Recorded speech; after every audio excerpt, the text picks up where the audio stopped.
नमस्कार दोस्तों, हर हर महादेव। वीणा Deepak Soni YouTube channel में आप लोगों का स्वागत है। आज मैं आपको इस वीडियो के माध्यम से एकादशी व्रत की कथा कहानी सुनाऊंगी। एकादशी व्रत की कथा कहानी सुनने मात्र से ही हमें स्वर्ग लोक की प्राप्ति होगी, भगवान विष्णु के वैकुंठ धाम को प्राप्त करेंगे। तो मैं आप लोगों को कहानी सुनाती हूँ।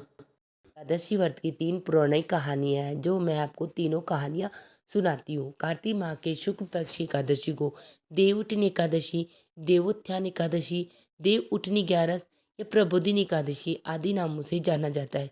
इसी दिन श्री हरि विष्णु की निंदा से जागते हैं, उनकी पूजा आराधना की जाती है। तो अब मैं आपको देवउठनी एकादशी की कथा कहानी सुनाती हूँ। एक राजा के राज्य में सभी लोग एकादशी का व्रत रखते थे।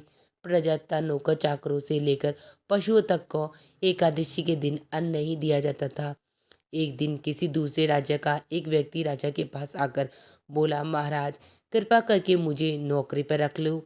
तब राजा ने उसके सामने एक शर्त रखी, ठीक है रख लेते हैं, किंतु रोज तो तुम्हें खाने को सब कुछ मिलेगा, पर एकादशी को अन्न नहीं मिलेगा। उस व्यक्ति ने उस समय तो हाँ कर ली, पर एकादशी के दिन जब उसे फलाहार का सामान दिया गया तो वह राजा के सामने जाकर गिड़गिड़ाने लगा, और महाराज इससे मेरा पेट नहीं भरेगा, मैं भूखा ही मर जाऊंगा, मुझे अन्न दे दो।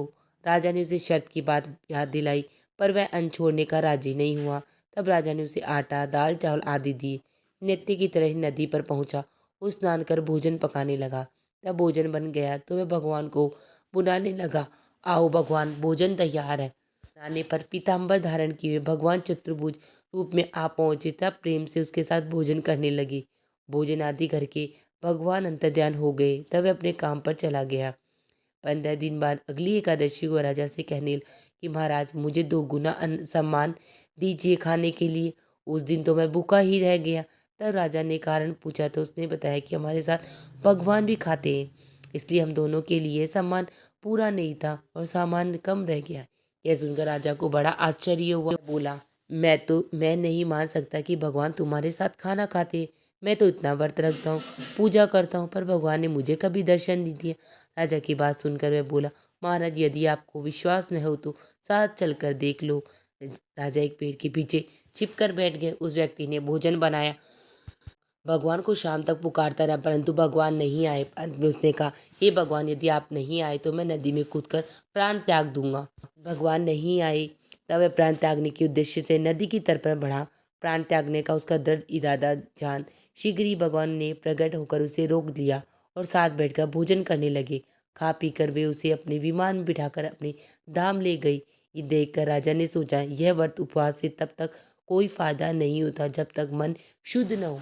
इसलिए राजा को ज्ञान मिला, वह भी मन से व्रत उपवास करने लगा और अंत में स्वर्ग लोक को प्राप्त हुआ। इसी के साथ मैं आपको देवउठनी एकादशी की एक अन्य कथा कहानी और सुनाती हूँ। एक राजा था, उसके राज्य में प्रजा सुखी थी। एकादशी को कोई भी अन्न नहीं बेचता था, यह सभी फलाहार करते थे। एक बार भगवान ने राजा की परीक्षा लेनी चाहिए।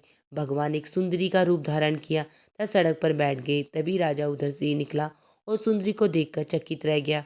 उसने पूछा, हे सुंदरी तुम कौन हो, इस तरह यहाँ क्यों बैठी हो? तब सुंदर स्त्री ने बनी भगवान बोले, मैं निराश्रिता हूँ, नगर में मेरा कोई जान पहचान नहीं है, किससे सहायता मांगू? राजा उसके रूप पर मोहित हो गए थे। वह बोले, तुम मेरे महल में चलकर मेरी रानी बनकर रहो। सुंदरी बोली, मैं तुम्हारी बात मानूंगी, पर तुम्हें राज्य का अधिकार मुझे सौंपना होगा। राज्य पर मेरा पूर्ण अधिकार होगा, मैं जो भी बनाऊंगी तुम्हें खाना होगा। राजा उसके रूप पर मोहित था, अतः उसने उसकी सभी शर्तें स्वीकार कर ली। अगले दिन एकादशी थी। रानी ने हुक्म दिया कि बाजारों में अन्य दिनों की तरह ही अन्न बेचा जाए। उसने घर में मांस मछली आदि पकाया, तब परोसकर राजा से खाने के लिए कहा।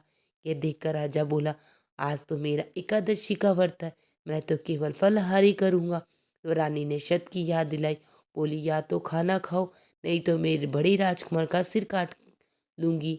राजा ने अपनी स्त्री बड़ी रानी से कही तो बड़ी रानी बोली, महाराज धर्म न छोड़ो, बड़े राजकुमार का सिर दे दो, पुत्र तो फिर ही मिल जाएगा, पर धर्म नहीं मिलेगा।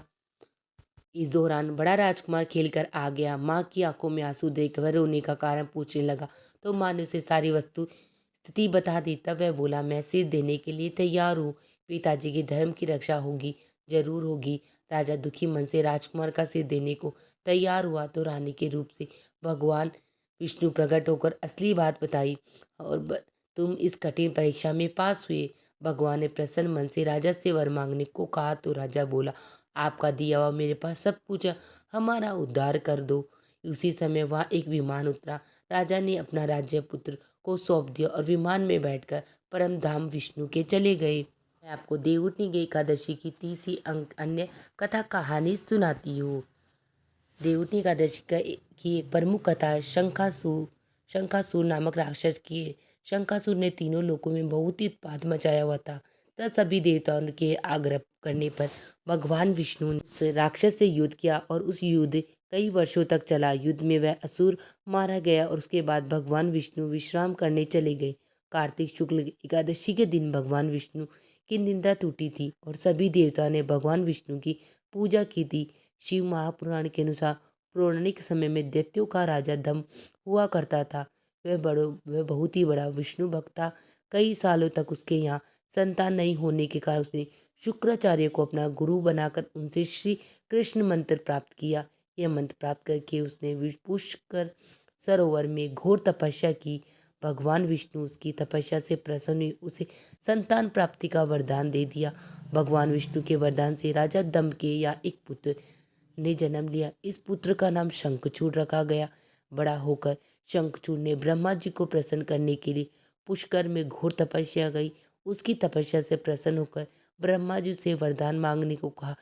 तब शंखचूड़ ने वरदान मांगा कि वह हमेशा अजर अमर रही, वह कोई भी देवता उसे नहीं मार पाए। ब्रह्मा जी ने उसे यह वरदान तो दे दिया और कहा कि वह बलवीन हो जाकर धनध्वज की पुत्री तुलसी जो तपस्या कर रही उससे विवाह कर ले।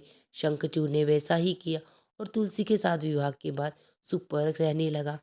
उसने अपने बल से देवताओं, असुरों, दानवों, राक्षसों, गंधर्वों, नागों, किन्नरों, मनुष्यों तथा त्रिलोकों के सभी प्राणियों पर विजय प्राप्त कर ली।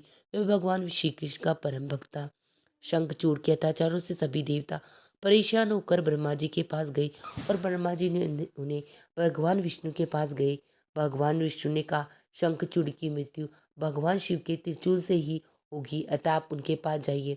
भगवान शिव ने चित्ररथ नामक गण को अपना दूत बनाकर शंखचूड़ के पास भेजा। चित्ररथ ने शंखचूड़ को समझाया कि वह देवताओं को उनका राज्य लौटा दे, परंतु शंखचूड़ ने मना कर दिया और कहा कि वह महेश्वर से युद्ध करना चाहते हैं। शिव को जब यह बात पता चली तो वे युद्ध के लिए अपनी सेना निकल पड़े। इस तरह देवता और दानवों में घमासान युद्ध हुआ, परंतु ब्रह्मा जी के वरदान के कारण शंखचूड़ को देवता नहीं हरा पाए।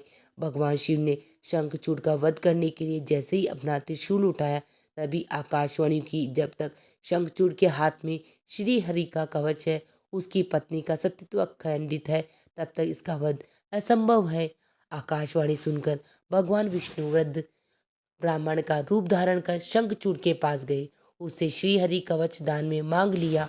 शंखचूड़ ने वह कवच बिना किसी संकोच के दान कर दिया। इसके बाद भगवान विष्णु शंखचूड़ का रूप बनाकर तुलसी के पास गए। शंखचूड़ रूपी भगवान विष्णु ने तुलसी के महल के द्वार पर जाकर अपनी विजय होने की सूचना दी। यह सुनकर तुलसी बहुत प्रसन्न हुई और प्रति रूप में आए भगवान का पूजन किया और रमण किया। ऐसा करते ही तुलसी का सतीत्व खंडित हो गया और भगवान शिव ने युद्ध में अपने त्रिशूल से शंखचूड़ का वध कर दिया। तब तुलसी को पता चला कि वह उनके पति नहीं बल्कि वे तो भगवान विष्णु। क्रोध में आकर तुलसी ने कहा, आपने मुझे छल पूर्वक मेरा धर्म भ्रष्ट किया और मेरे पति को मार डाला, अतः मैं आपको श्राप देती हूँ कि आप पाषाण होकर धरती पर रहे। तब भगवान विष्णु ने कहा, देवी तुम मेरे लिए भारतवर्ष में रहकर बहुत दिनों तक तपस्या कर चुकी हो। तुम्हारा ये शरीर नदी रूप में बदलकर गंडित नामक नदी के रूप में प्रसिद्ध होगा। तुम पुष्पों में श्रेष्ठ तुलसी का वृक्ष बन जाओगी और सदा मेरे साथ रहोगी।